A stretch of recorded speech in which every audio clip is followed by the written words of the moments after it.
আপনারা দর্শন করছেন এটা হচ্ছে ভীষ্ম সরসজ্জা বাণগঙ্গা মন্দির। তো এখানে আপনারা জানেন মহাভারতের যুদ্ধে ভগবান শ্রীকৃষ্ণ অর্জুনকে আদেশ দিয়েছিলেন যে মারো ভীষ্মকে, তখন ভীষ্মকে মেরেছিল। আর এইখানে সেই সরসজ্জার দর্শন আছে এবং পরে বলেছিল অর্জুন আমি একটু জল পান করাও। তো অর্জুন তখন একটা বান মেরে মাটির থেকে জল বের করেছিল এবং সেই জল তখন ভীষ্মদেব পান করেছিল। তাই সেই বাণগঙ্গা মন্দির এখানে দর্শন আছে, চলুন দর্শন করুন।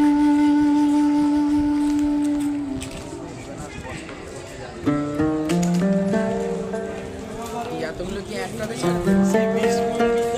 মন্দির?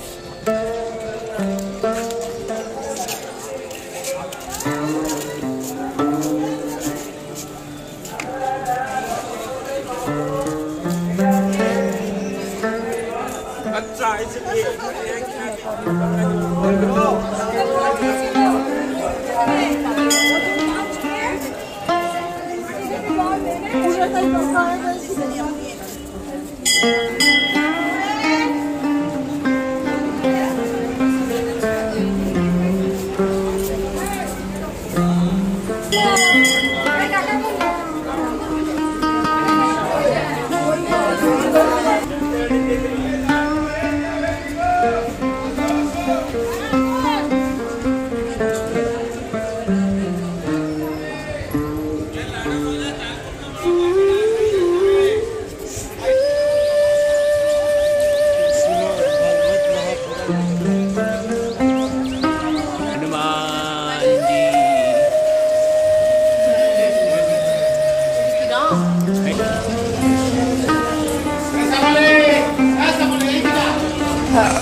এই যে আপনারা দর্শন করছেন এটা হচ্ছে ভীষ্ম সরসজ্জা বাণগঙ্গা মন্দির।